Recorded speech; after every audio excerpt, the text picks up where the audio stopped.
At midnight, A-18 Super Hornets launch from a carrier and strike a hardened Venezuelan cartel lab hidden in the hills. Precision sensors pick fleeing men, lasers paint targets, and BLU-109 bunker busters collapse the tunnels in seconds. A hideout is erased, a command node shattered, and a blunt message sent across the region. This is modern naval air power, fast, surgical, and utterly unforgiving. On August 15th, the president ordered 3 Aegis-equipped Arleigh Burke-class destroyers to steam into the southern Caribbean near Venezuela. Gravely, USS Jason Dunham, and USS Samson. The move was described by U.S. officials as part of a push to pressure transnational criminal groups Washington has labeled threats to U.S. security and to disrupt sea routes used to move fentanyl and other drugs. USS Gravely is a Flight II Arleigh Burke destroyer built for multi-mission work. Gravely uses the Aegis Combat System, a linked set of radars and computers that track air and surface contacts and guide defensive missiles. The ship has a Mark 41 vertical launch system able to fire standard surface-to-air missiles, Tomahawk cruise missiles, and ASROC anti-submarine rockets. It can operate 2 MH-60 helicopters from its hangar and flight deck, extending the ship's search and response reach well beyond the hull. Gravely's propulsion package, gas turbines driving 2 shafts, gives it the speed and endurance to sustain long patrols. The ship carries a crew trained in air defense, anti-submarine warfare, and boarding operations, so it can shift quickly from surveillance to action when intelligence or rules of engagement allow. Gravely's name honors Vice Admiral Samuel L. Gravely Jr., a historic figure in the U.S. Navy. The ship carries that legacy in its patches and in the way sailors talk about duty and first.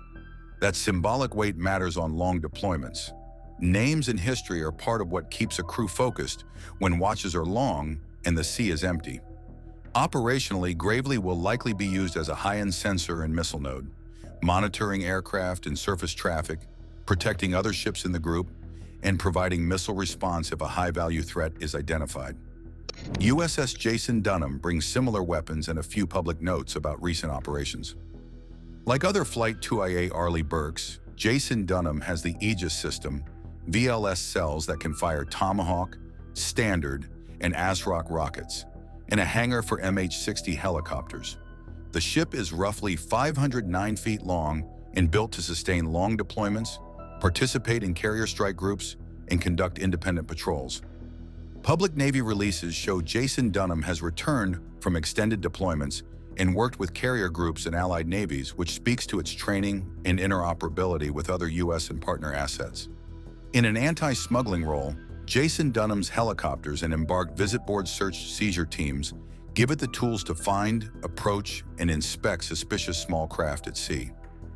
USS Samson is a proven multi-mission destroyer with a history of deployments across the Pacific and allied exercises.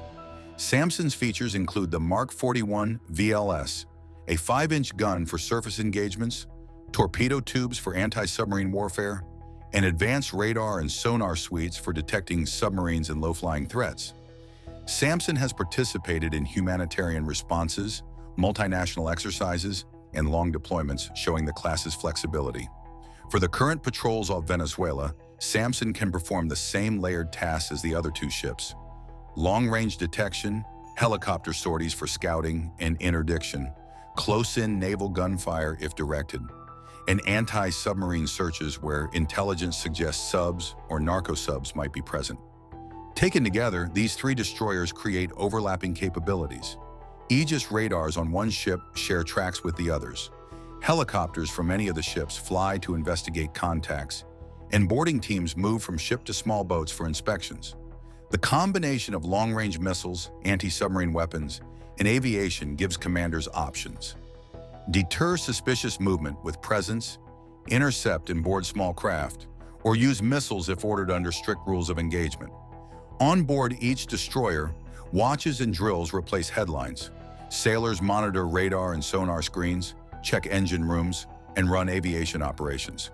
Helicopter crews plan flight lines to sweep shipping lanes for low, fast boats or suspicious loads. Boarding teams rehearse night approaches and searches so they can move quickly and safely when ordered to stop and inspect a vessel. The ship's legal and intelligence officers review evidence and liaise with regional partners so any interdiction fits international law and the mission's rules. Those routines are low drama but high stakes. The ships must avoid incidents that would widen a political clash while still pursuing smugglers who change tactics fast. The Venezuelan government framed the deployment as a violation of sovereignty and mere threats. They must have forgotten a recent encounter when 12 A-18 Super Hornets slid off the carrier deck into a Black Sea sky. They left in silence, a tight arrow of metal and fuel, each jet carrying the weight of a single clear order. Take away the enemy's safe place. The target lay deep in the Golas Mountains, a cave network cut into stone and sealed with concrete. Inside, planners believed, a militant cell had set up a hardened base and stored weapons for future attacks. The choice of the Super Hornet was careful, not flashy. The F-35 brings stealth and sensors. Tomahawks fly far without a pilot, but the mission needed jets that could carry big, heavy weapons, stay in the air long enough to find their marks, and adjust in flight if things change. Each Super Hornet could bear up to 17,750 pounds of external stores. That room for weight meant the pilots could load bunker busters and guidance gear and still have fuel and sensors to spare. The airplanes were the muscle and the brain at once. On the carrier, the deck crew moved like a single machine. The flight deck was a blur of lights and shouted calls, but that noise stopped the moment the jets pushed into the night. Pilots ran final checks, tuned radios to a silent frequency, and locked weapon systems to the mission profile. They would keep strict radio silence now. Surprise was the real armor. The BLU-109 was the centerpiece. This is not a bomb that makes a big surface blast and a lot of smoke. It is a tool built to burrow. A hardened steel case drives it through concrete and packed earth. Inside is a 535-pound explosive heart, and a programmable fuse sets how long the bomb waits before it goes off. The math matters. Penetrate, pause, detonate, collapse from within. The designers meant it to break through up to 8 feet of reinforced concrete or a couple of 100 feet of dense ground, enough to reach the bones of a bunker and make them fail. The plan split the squadron into 4 groups. Each pair of jets took an entrance to the cave system. Ground spotters had painted tiny points of light with lasers, invisible to all but the bombs and the pilots who trusted them. Flying low to stay under the radar, the Hornets kept tight formation until the last moment. Then, at about 4,200 feet, the first 2 rolled in together and dove. From inside the cockpit, it was all speed and focus. The ground rose fast. The HUD glowed green numbers and markers. Pilots watched their flight path, the bomb's seeker locks, and the laser paint that told the warhead where to aim. Release points arrived on a wire of data and training. The bombs left the wings and began the silent arc into the mountain. There were no fireworks to announce the strike. From the air, you might have thought the missiles disappeared into stone.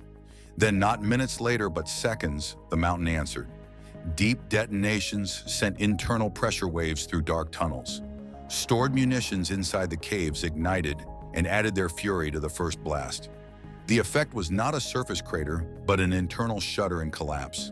Supports snapped, corridors fell in, the safe rooms filled with rubble. This was the point. Conventional bombs conceal an entrance. They can leave a mouth that looks closed, but caves can hide and survive.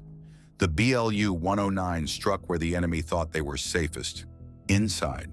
When the chambers went, the mountain itself became a gravestone for the base. Back on the carrier, mission planners watched feeds and read sensors. Heat signatures, seismic blips, and secondary explosions streamed across screens. The first wave climbed away and formed up. Some crews swung back to check for remaining targets. Others circled to watch for movement. The plan always left room for a second phase. Follow-up strikes to finish what the first pass had started, or to hit emergent threats that showed themselves once the dust settled. What the strike did best was deny sanctuary. The cave network had been a place to hide, store, and plan. After the blast, the pathways that let militants move and resupply were gone or too dangerous to use. The mission did not seek only bodies, it aimed to remove the place itself as an option. The war in the dark is a war of rooms and routes. Take the rooms away, and the routes collapse. Precision mattered at every step. The BLU-109 needed a precise hit to reach the pocket of space it would destroy. Lasers from ground teams, special operators who risked being close enough to paint targets, had to be steady and true. Pilots had to time their dives perfectly. The bomb's programmable fuses had to count their fractions of seconds and detonate at the depth that would cause the most structural failure. One mistimed moment, one misread guide beam, could mean the difference between collapse and a wasted strike. When the first wave climbed to safer air, they watched the results. Secondary fires flared and then died. Smoke climbed in thin columns. The mountain's face bore new cracks and scars, but that was not the real measure. The caves, the chambers, the storage pits, they were no longer serviceable. Men who had planned on hiding there would find no practical shelter. Tools and weapons could be buried or destroyed. Plans could be erased. The strike showed another lesson. A small number of aircraft, with the right weapons and accurate intelligence, can do the work that once needed entire campaigns. Years ago, hitting a mountain hideout might have required days of bombing, long runs of ordnance, or a ground assault that risked many lives. Here, a dozen jets in one synchronized hour reached deep, struck hard, and left the terrain unusable. That precision reduces collateral damage and concentrates force where it counts. The operation did not end with the explosions. After the smoke thinned, teams moved in to assess. Sensors told them the major chambers had collapsed. If any militants had survived, escape routes would be narrow and tracked. If any weapons or intelligence caches remained partially intact, follow-up teams would find what the strikes had exposed. The strike's success was both physical and informational. The blast removed shelter, and it revealed what the enemy had hidden. Still, the battlefield kept speaking. Secondary explosions had thrown debris and caused local shifts in the mountain. The aftershocks mattered. The planning staff knew that war has quiet echoes. Caves that seemed dead might hide small pockets where survivors cling to life. Slow, methodical searches would follow, but the initial goal, deny the enemy a safe base, had been achieved. This sort of strike is not about spectacle. They broke the action into a single pulse. Find, fix, strike, and finish. All inside 5 minutes. It began with a flicker on a screen and ended with a chain of command that no longer worked. The AN/ASQ-228, Advanced Targeting FLIR under one Super Hornet, did the seeing. It turned dark rock and shadow into bright shapes and moving heat. It picked out 12 fighters trying to slip through a narrow crevice where no human eye could reach. In a moment, those men were no longer hidden. They were targets. The sensor did more than show heat. Its software separated weapon profiles from bodies, traced motion through brush, and fed exact coordinates into the jet systems. The laser designator on the pod painted tiny invisible dots on each figure. Weapons officers in the backseater and crews on other jets watched those dots appear on their screens. The network stitched those feeds together. One jet could track, another could confirm, and a third could release a bomb, all without a single person on the ground calling the shot. When the command came, the pilots did not chatter. They flew in tight rhythm, eyes on the instruments. The Super Hornet carried both the sensor and the weapons needed to make the strike count. They did not drop dumb bombs. They mapped each target with laser precision and timed each delivery so the blast hit at a depth calculated to collapse the caves from the inside. The BLU-109s were the right tool for that job. Heavy, hard-cased, built to dig through concrete and packed earth and then detonate where it hurt most.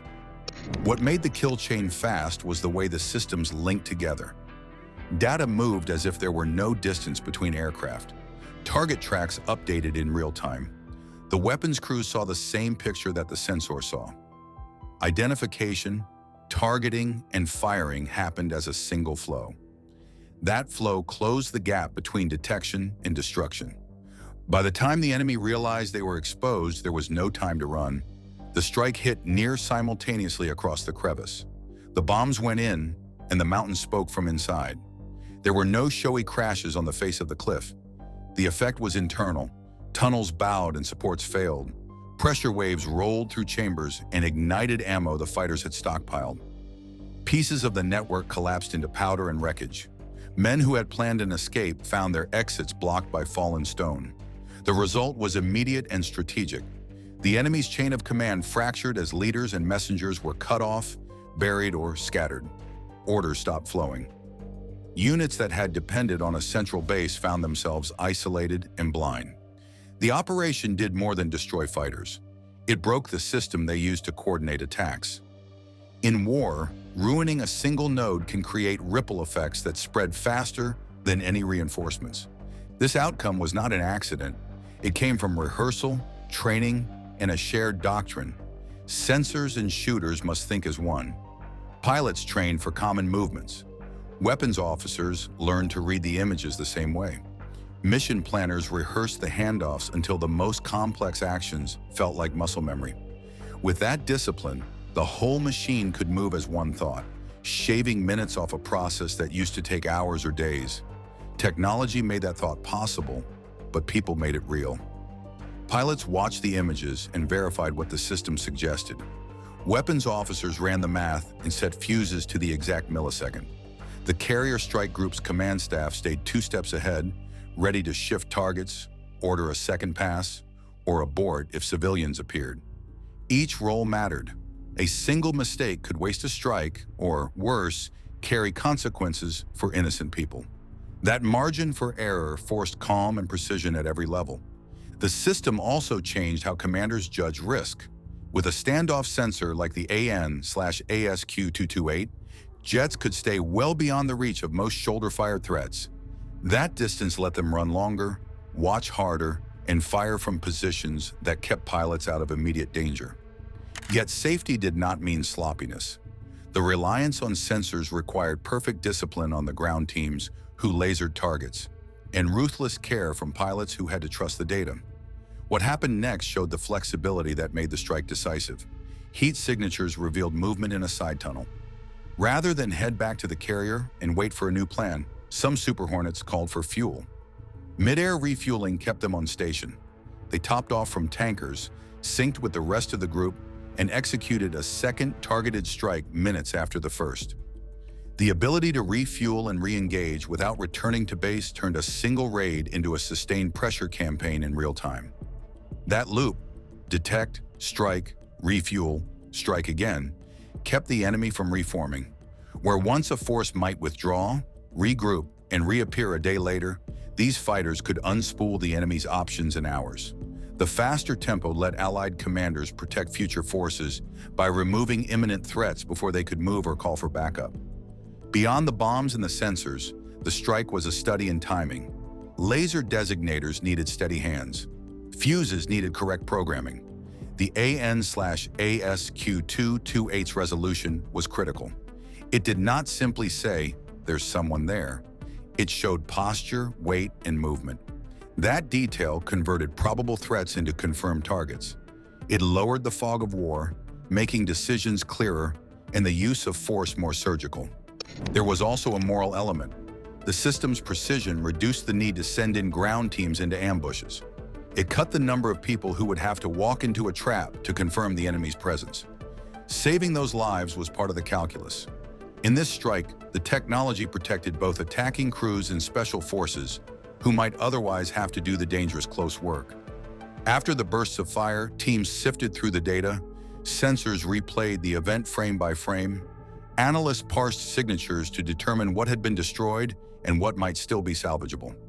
Seismic sensors and infrared scans told planners where chambers had collapsed and where heat still pulsed.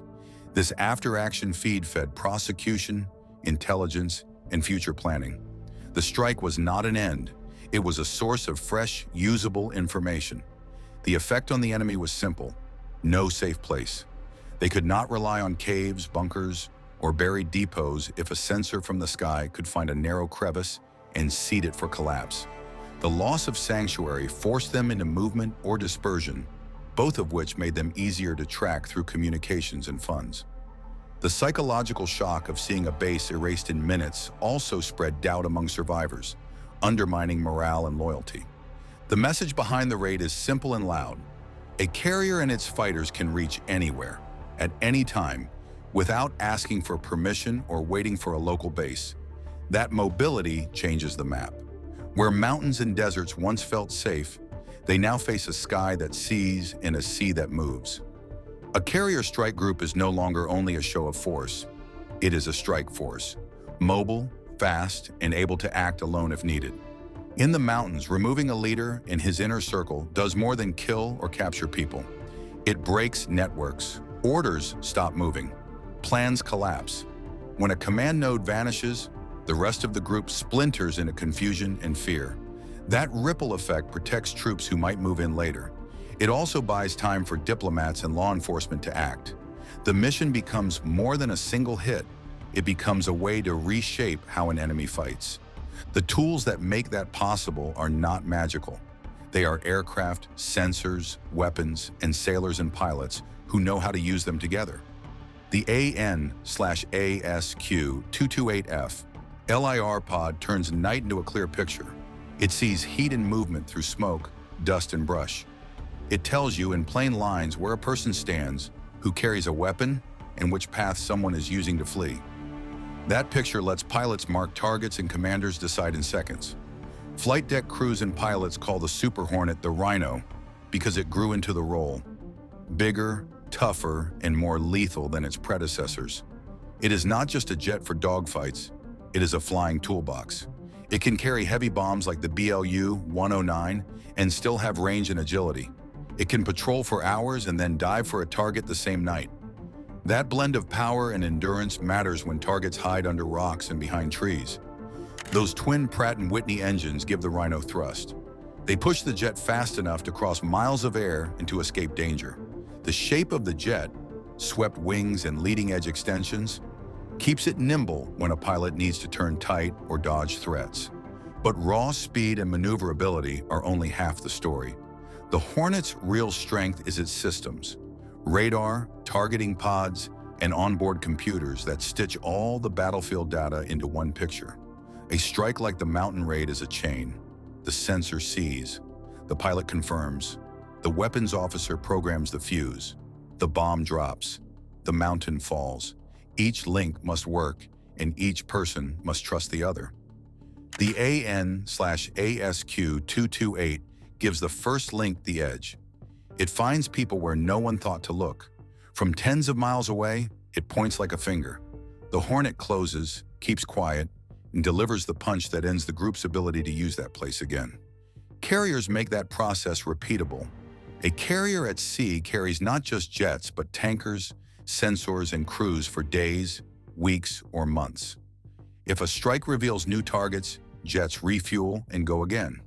If the job needs more firepower, the carrier can launch more sorties. That ability to refuel and re-engage keeps pressure on any force that thought running into the hills would save them.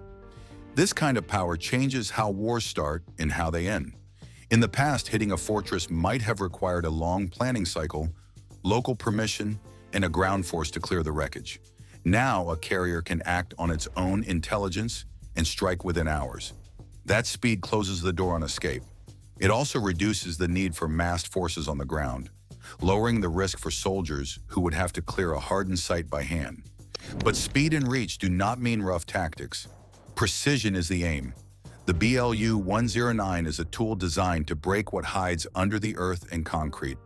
It does not leave a wide blast zone. It goes in deep and detonates, where it will collapse internal chambers. That limits surface damage and focuses destruction where it matters. Combined with the targeting pod's ability to single out people in movement, the result is a strike that ends a base without flattening an entire mountain or village. There is also a legal and political edge to naval air power. Acting from the sea avoids the need for host nation bases. That can matter in places where local politics are fragile or where asking permission would slow action to the point of uselessness. A carrier off the coast holds options: to act, to wait, or to withdraw, all while staying technically independent. For commanders, that freedom is valuable. It lets them respond to threats fast without becoming entangled in local disputes. Technology also speeds the decision loop. Real-time data flows up from the pod to the jet to the carrier and to command centers ashore. That flow means a new picture can create a new plan in minutes. A fleeing group spotted in a crevice can be marked, struck and finished before it finds another hiding place. The tempo of war increases, the enemy's window to adapt shrinks. Finally, there is the human side. Sailors on a carrier, pilots in cockpits, and ground crews on the deck all accept risk to keep the system running. They also know their actions have consequences beyond the immediate blast. Taking out a mountain base can save future lives, of soldiers, of civilians, of aid workers. But it can also harden attitudes and push fighters to new tactics. That is why follow-through matters. Arrests, prosecutions, and efforts to cut off finances and safe havens after a strike keep the pressure firm and fair.